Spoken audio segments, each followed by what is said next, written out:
So today on the podcast, we have the first of 2 news episodes for the month. And I know last week I said we would finish off our story of Walt's lost mini parks this week, and we still have some interesting and very small unbuilt parks left to explore, but simply with some of the announcements this past week, that news folder here has gotten pretty large.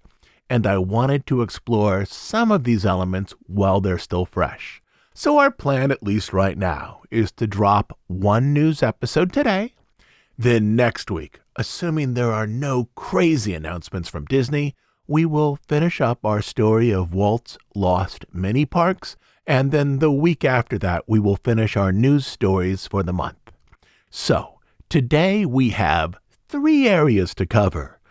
First up today, a list of announcements for Hollywood studios in Florida, including a chunk of news about the Monsters Incorporated door coaster and what various images, videos, and phrases suggest that this experience will be like. Second, what is now being suggested about the centerpiece Cars attraction earmarked for the Magic Kingdom? And why the Disney company seems to be moving as fast as it can past that new live-action version of Snow White that comes out later this week. So, if you're all set to jump into the nuances of these stories to explore what they suggest about the current state and the future of the Disney company, let's go.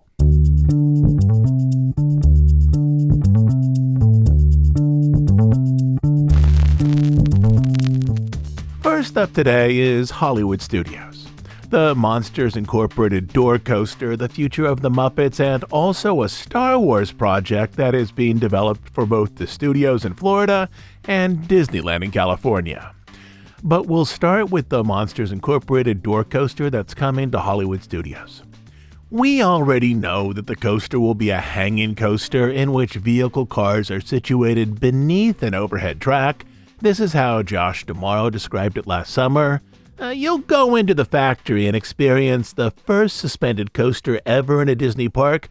Remember in the movie how those claws grab the doors and hoist them up in the air to take them away? We're doing that, and you're going along for the ride.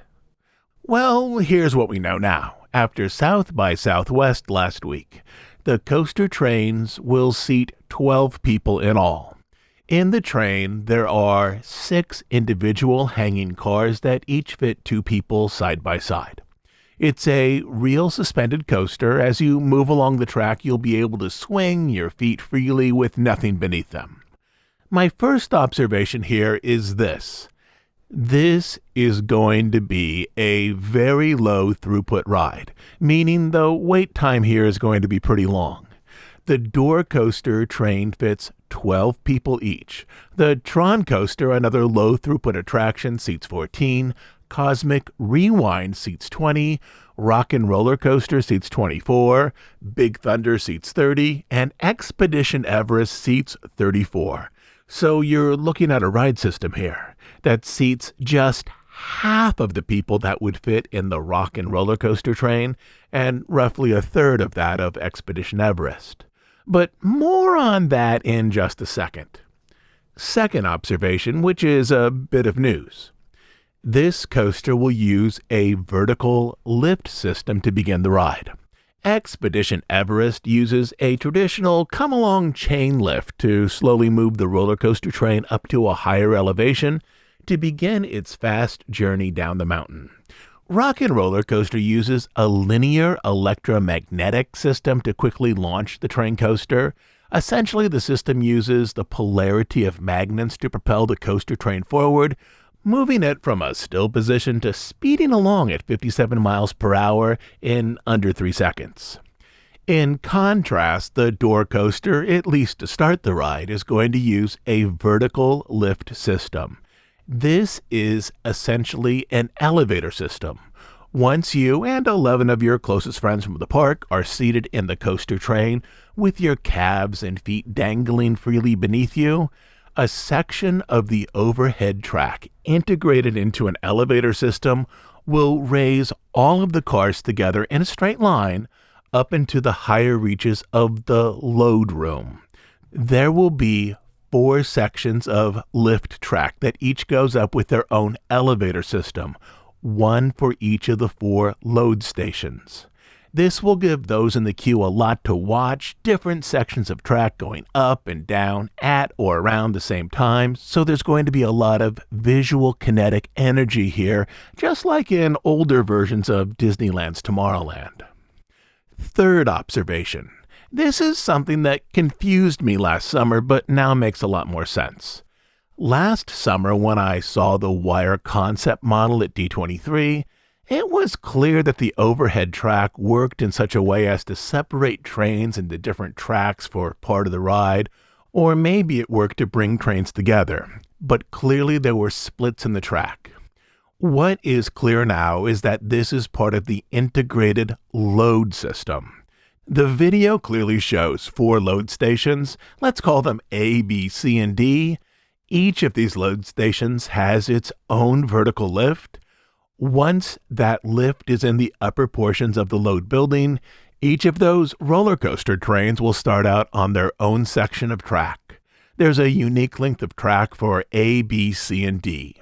But as the trains move forward, A and B combined into a common track. Let's call that track AB. And C and D combine into one track as well. Let's call that CD.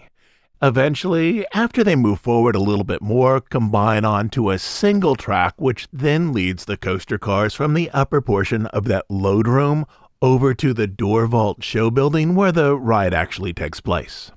The 4 load stations here will help a little bit with throughput. The roller coaster train in each station will rise on its own lift system and will start out on a unique stretch of track, but quickly those 4 lengths of track will combine into a single overhead system. Essentially, once the ride gets going, everyone, no matter if you started in A, B, C, or D in terms of a station, will see the same ride. Still, there's only one section of track for all roller coaster trains, no matter which of the 4 stations you started at. So even though there's multiple load stations, the ride is going to have a low throughput because there's just one main track through the entire show building. Cosmic Rewind, which also has multiple load stations that feed into one main track, has a theoretical hourly throughput of 2,000 riders. As the Door Coaster has 40% fewer seats compared to Cosmic Rewind, I would expect that we're looking at a theoretical throughput of around 1,100 to 1,200 guests per hour, which is exactly the throughput of the Tron coaster. So we know that this ride is probably going to have a virtual queue for a really long time, along with a paid lightning lane, until demand for it goes way down. The 4th thing that we now know is this. Those pairs of cars on the roller coaster train are motorized to turn from left to right.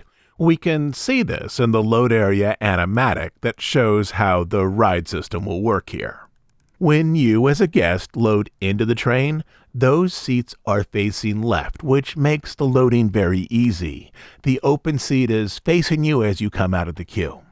This will also make it far easier for cast members to quickly check that each person is buckled securely into the harness system, as the seating areas are all facing left directly toward the cast member. There will no longer need to be a flashlight used to look at one person close to the cast member and then to the other person further away from the cast member. Cast members will be able to easily walk down the line and check each restraint system. But as the train is elevated up that vertical lift, those seats in pairs are rotated from left-facing to front-facing. I would assume that this pivot feature is not just for the load-unload areas, but the motorized movement will likely be used during the ride itself to enhance the show experience. This may mean that the coaster cars turn so that riders can see large screens or maybe some show areas. And let me just add in this one detail. The pairs of seats that swivel from left to front look very much like technology that coaster maker Vekoma presently uses on some of their hanging coasters. So I think we're likely looking at a Vekoma ride system for the door coaster. Fifth, in one conversation on the WDI video that was also released this past week, one Imagineer referred to the start of the ride after the train has gone up, that vertical lift system, as beginning with, and here I'll quote him, the first boost zone. So there is a second propulsion system in this ride beyond the lift and gravity. This is likely a reference to a polarized magnetic system with elements placed at various points along the track course, sort of like the Incredicoaster out at DCA. This will keep those coaster trains moving very quickly even as they go uphill.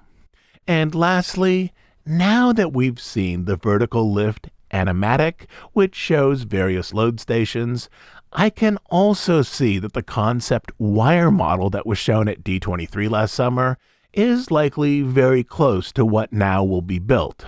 And the good news here is this: the show experience and the ride movement will be pretty cool. But the bad news here is that the space inside of the show building model is pretty small. It's nearly identical to the load room. So I think we're really looking at a fairly short coaster ride. At Disney World, on the upper end in terms of coaster time, Big Thunder clocks in at 3.5 minutes. Cosmic Rewind is next at 3 minutes and 20 seconds. Expedition Everest around 2 minutes and 50 seconds. And then moving down to the lower end, Slinky Dog is about 2 minutes, and Tron Light Cycle is about a minute in total. Now, I don't know how fast the cars will move on the door coaster, but the short length of track and the small ride building suggest that we're probably looking at a coaster that is fairly close to the 1 minute mark of Tron, maybe a little bit more, but again, on this we will see. Next up, just down the way from where the door coaster will be built, we have some news about Galaxy's Edge, specifically the updating of Millennium Falcon Smuggler's Run. Over the weekend, we got some new images for the screen media that will soon be swapped into Smuggler's Run, both at Disneyland and Disney World. So if anyone was maybe wondering if the appearance of that young Luke Skywalker at Disneyland later this spring would lead to more connections with the original trilogy inside of Galaxy's Edge, well, the answer now seems to be yes, it will. And to set this all up, let me climb down into my geeky little rabbit hole. Galaxy's Edge, back when it opened a little over 5 years ago, was set initially between the 8th and 9th films in the Skywalker saga, essentially between The Last Jedi and Rise of Skywalker. Initially, Disney felt that it was important to keep a firm timeline for this land, as it was used for that cosplay and role-playing experience, especially in Florida at the Galactic Star Cruiser. But now that the Galactic Star Cruiser is closed, Disney appears to be a little more willing to mix timelines to bring in other characters and experiences to the area that don't necessarily match with the third Skywalker trilogy. So let's start with this. With the revamp to the Smuggler's Run ride, we'll now have an adventure with Mando and Grogu. We knew that before. At least in terms of the Disney Plus TV series, The Mandalorian is set about 25 years before the timeline of Galaxy's Edge.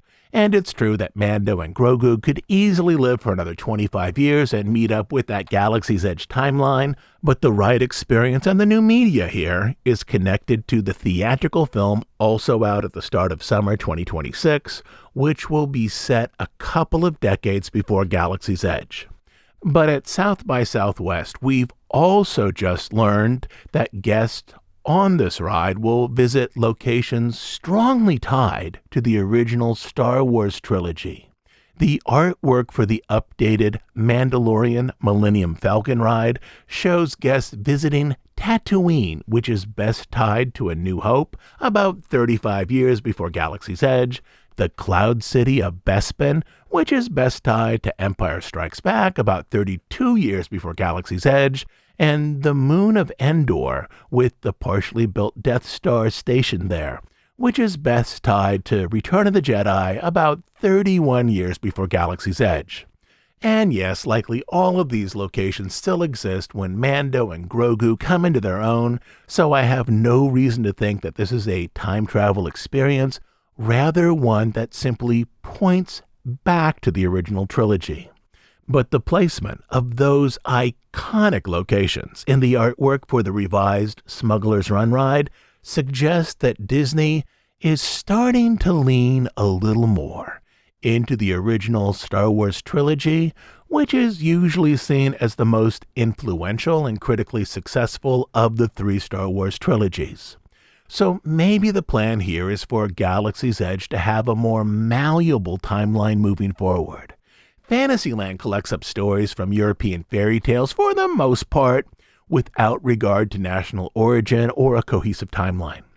Peter Pan, which presents a character from a 20th century British play and novel, is represented in a ride that is set just down the way from another ride representing Snow White, which dates back at least to an 1812 German fairy tale, but these two rides, the British and the English, the 20th and the 19th century, are pretty much across the way from each other.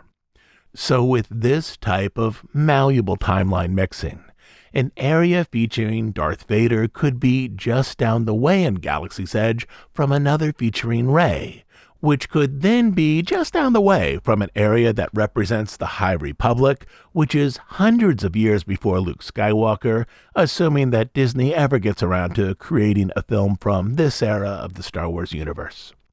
But it seems fairly clear now that the firm timeline of Galaxy's Edge is slowly starting to be removed.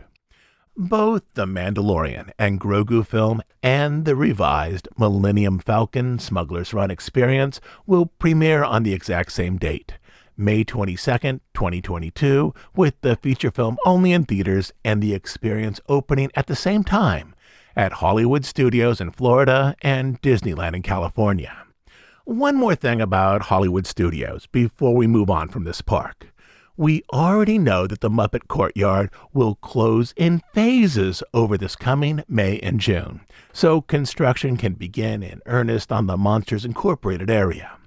Mama Melrose will close on May 10th, Muppet Vision 3D on June 7th, and then a whole lot of construction fencing will go up around the entire area. Last summer, I had wondered if Disney would quickly move the Muppets in some form to someplace else in Hollywood Studios. We know that Dr. Teeth and the Muppets will eventually take up residence over at Rock and Roller Coaster once Aerosmith finally exits the building. But that swap out doesn't appear to be happening anytime soon. In February, Disney filed a permit to have that iconic 40-foot-tall Stratocaster guitar, the one situated just outside the Rock and Roller Coaster ride building, entirely repainted, which is going to cost a good chunk of money.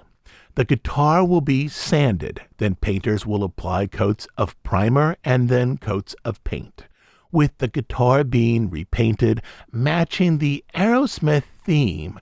This suggests that Disney is not planning to move Dr. Teeth in here anytime soon.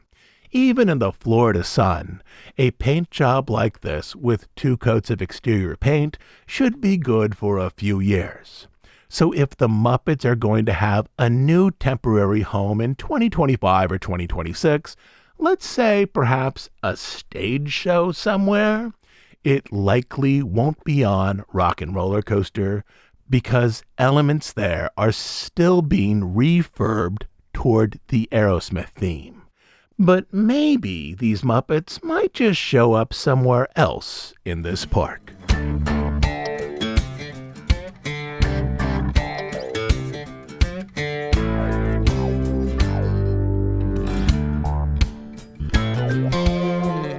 The other park that I want to take a look at today is the Magic Kingdom.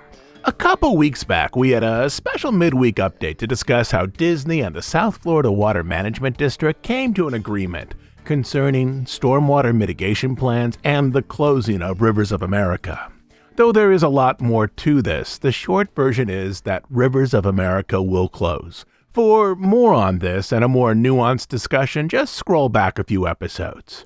There is no announced closure timeline yet. I was in the Magic Kingdom earlier this month. I could see little in terms of prep work to create support yards for this construction.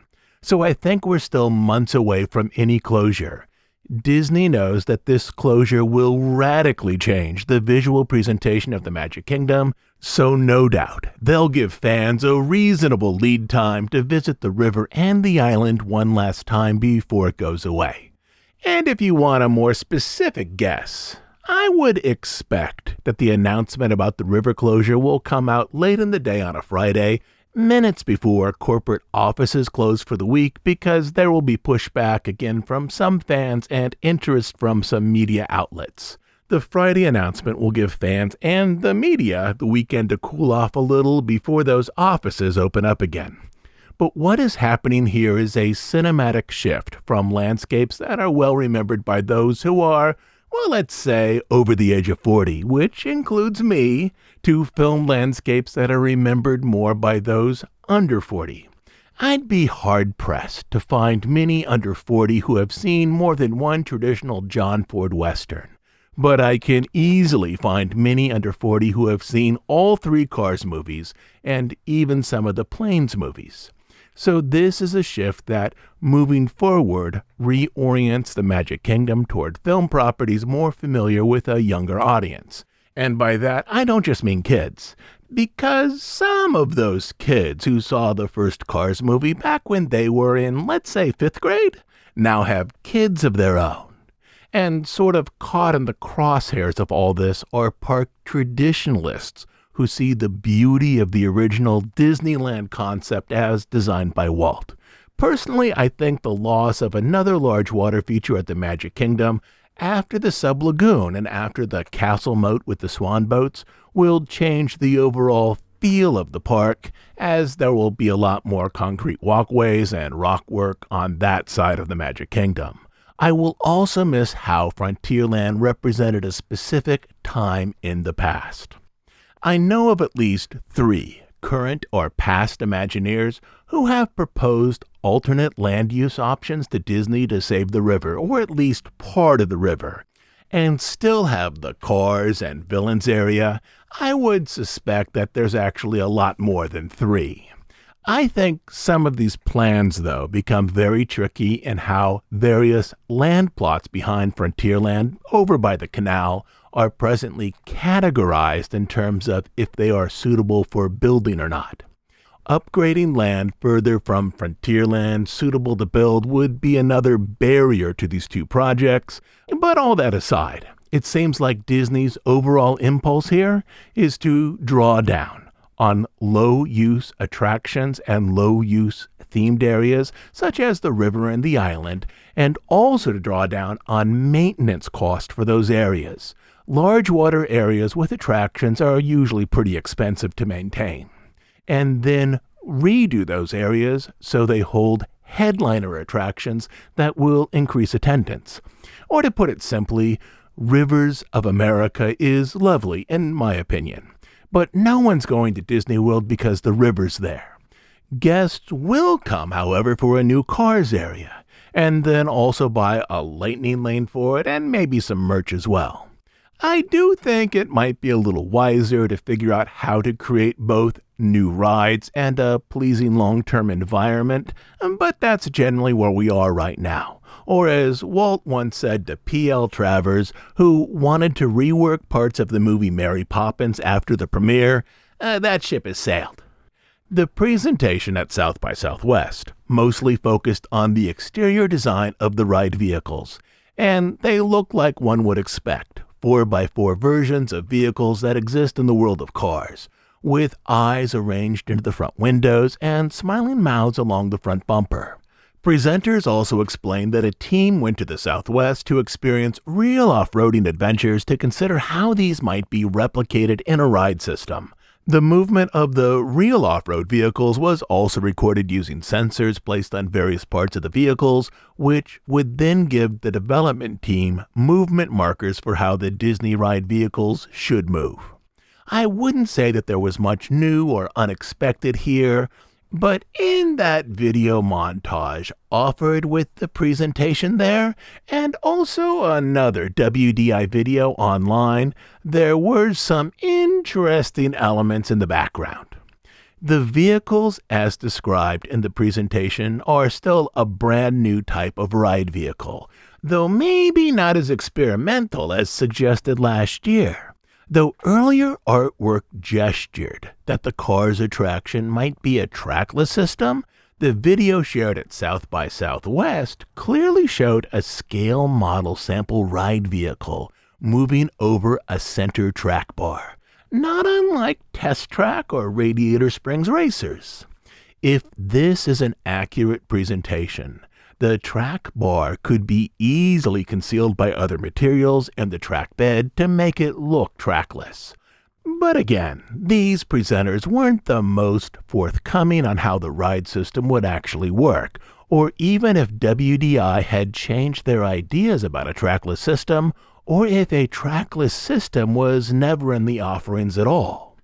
Presenters simply showed a video and let viewers put it together from there, especially as the presentation was focused on how the ride vehicles would look and not how the overall ride system would function once installed. In a separate Imagineering video released this past week, the footage also showed 3 Imagineers standing before a video monitor that showed a ride layout with the voiceover narration talking about the Cars attraction coming to Florida. But I'm pretty sure that the video up there on the screen was actually the track course for Radiator Springs Racers in California, not a new ride layout for the attraction in Florida. But I think what this tells me is that we should now expect an experience that is somewhat similar to the Cars ride in DCA for the one that will be built in Florida, with of course the feel of real off-roading. That is, the video seems to suggest that WDI teams are looking at how the ride layout works in California while thinking about how a slightly different system or an upgraded system might be arranged for Florida. But again, this is all an educated guess based on what Imagineering is showing us. If there is a track, I do see some real upsides to this. As I've been in this world for decades, I'm mostly concerned about how long it would take to test a high-speed experimental ride system to the point where it worked well enough to open it to the public. I still have memories of watching Test Track month after month back in the late 90s, moving through its paces before it finally opened, long behind schedule. I see a lot of possible opening delays for a trackless system that creates an off-roading experience with high speeds, and I see a lot fewer delays in a track-based system, as that would rely more on existing technology, especially if it's an adaptation or upgrade from a system that Disney has already managed. And before I move on to our next topic, I want to pull out a couple more specific ideas. As it looks more and more like this ride will echo some of the Cars-centered experiences of the Tomorrowland Speedway, I see a possibility that once this ride is open, that Disney might then shorten or even remove that other ride with cars at the Magic Kingdom, as the Tomorrowland Speedway takes up a lot of land and is another attraction that is not a large driver of attendance. I am wondering if this is part of the long-term calculus moving forward for this park, even if it simply means a reduced track course for the Speedway. And one final thought. It looks like we might be moving into a period of economic uncertainty in the States. When we move toward a recession or something that resembles one, Disney tends to cut or reduce expenditures in the parks. I think we're mostly beyond the point where the Cars project will be canceled in Florida. I also think that Disney needs to deliver new large attractions to satisfy investors and to bring more guests to the Florida resort. But the second ride for the Cars area, arranged for younger guests, can easily be canceled. In an economy with tariffs for construction materials like steel, the actual construction cost can easily exceed early project estimates, which usually means that something needs to be cut to ensure that the most important aspects are finished, and in that I see a possible trade-off of canceling the secondary attraction to save the headliner. And beyond this, considering the economic outlook, I do worry a little about Villains Land. I think I'd be much happier with the closing of the river if Villains Land was coming first, and then we'd see about the Cars area, even though both have officially been announced. I do understand why construction on these projects is working in this order in terms of what needs to be built first to connect up the areas, but this is the exact opposite of how I'd like these plans to proceed. I will personally miss the river in the Magic Kingdom, but I'll miss it even more if we only get the Cars attraction and not Villains Land, which I think will be the true gem of this expansion area.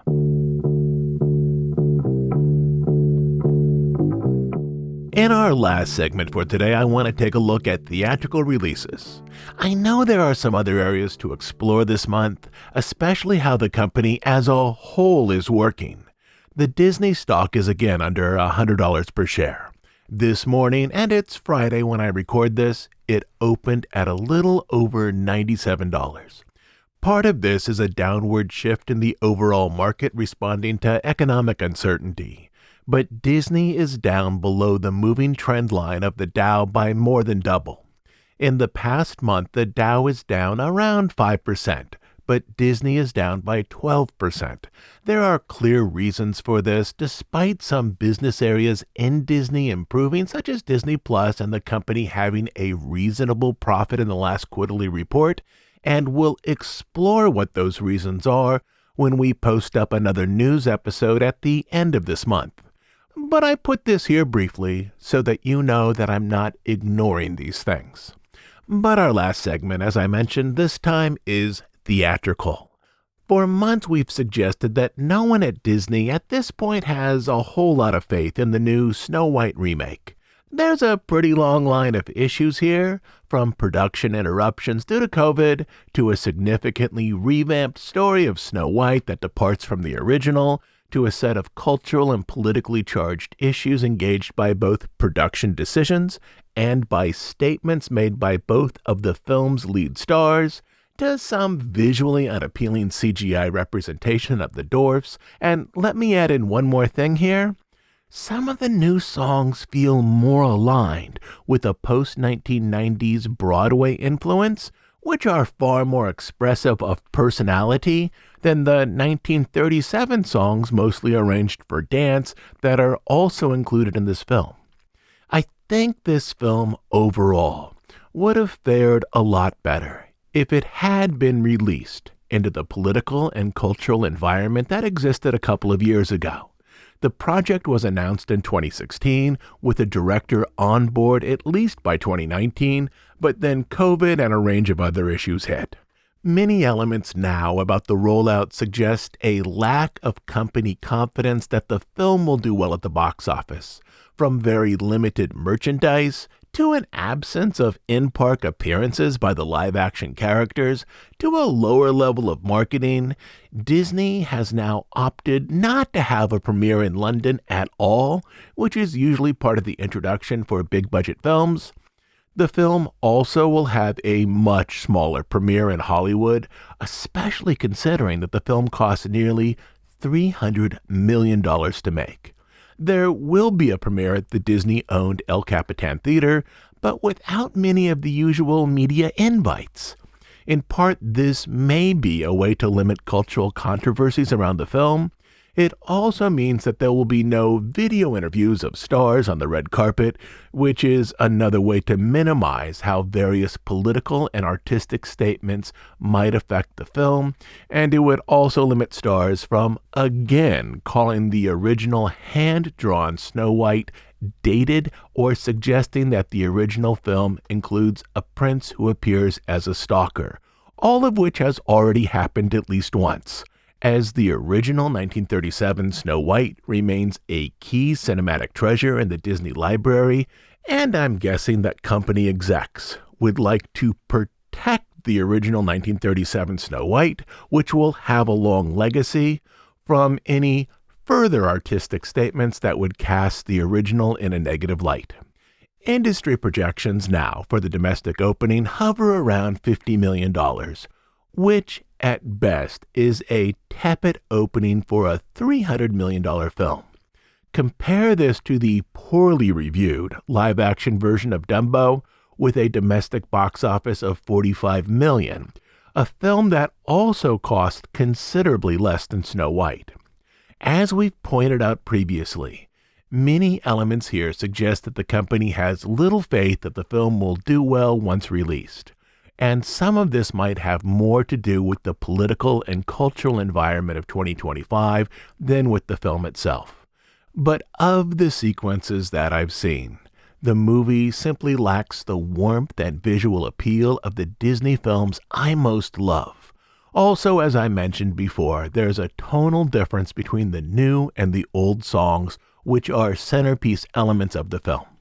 Or to sum this up, if Disney believed that a big splashy premiere would benefit or save the live-action Snow White, then it would have such a premiere, probably two.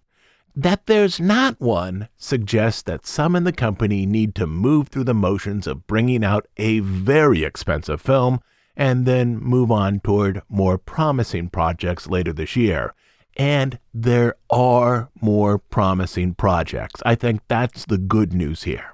So even though the year started out with two films unlikely to improve Disney's position in the box office, those two films being Snow White and Brave New World, which we've previously discussed, I do think we have some winners in the upcoming months, particularly the live-action version of Lilo and Stitch and Fantastic Four.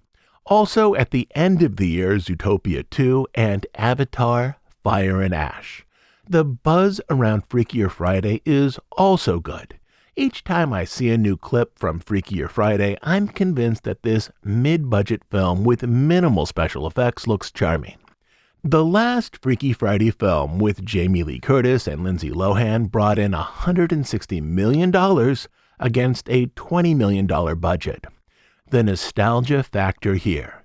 Young parents can take their kids to see a sequel to a 2003 movie that they enjoyed themselves as kids, should set this up to do well in theaters as well.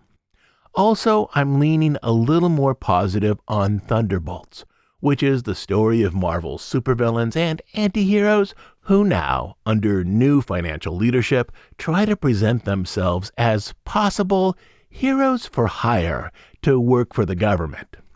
Two questionable projects for me remain Pixar's Elio, which has some very deep story and structural revisions, and Tron, mainly because, though the franchise has a deep cult following, it has never managed to become a mass market success. And with this, we wrap up our section on theatrical. Disney has started slow in 2025 at theaters. This will almost surely be a fairly big issue in the next Disney earnings report, but I think the company's film prospects will improve as the year moves forward. For me, the big question here is this. Is there too much Disney content in theaters this year for a post-COVID domestic audience? There's a lot more Disney big-budget films being rolled out this year than last. That is there oversaturation for what a post-COVID theatrical economy will support?